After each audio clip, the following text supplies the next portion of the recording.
राधे राधे।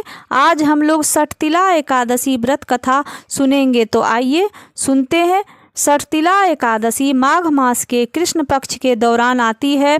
एक बार दालभ मुनि ने पुलस्त मुनि से पूछा कि हे ब्राह्मण, इस मृत्युलोक में लोग अनेक पाप कर्मों में लिप्त हैं। कृपया बतलाइए कि उनके पापों के फलस्वरूप उन्हें मिलने वाली नारकीय गति से उनका उद्धार किस प्रकार हो सकता है।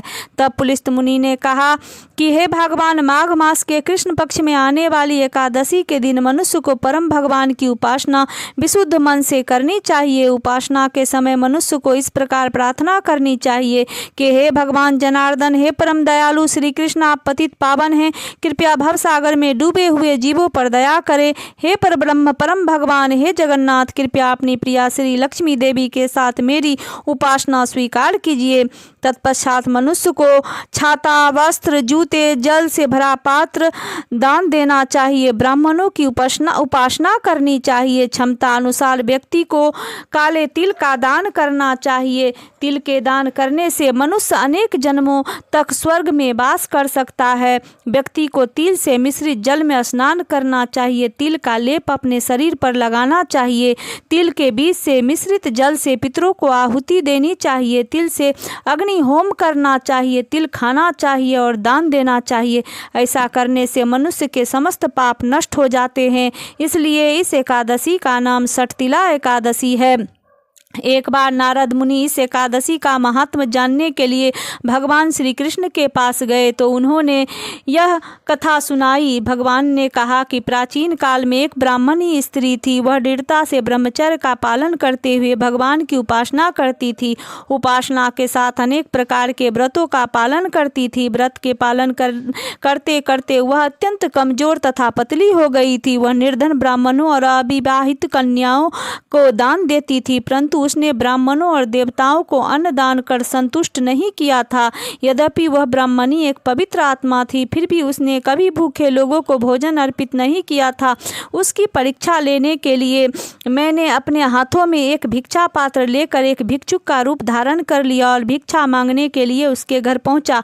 ब्राह्मणी ने कहा, हे ब्राह्मण, कृपया मुझे बतलाइए कि आप कहाँ से आए हैं।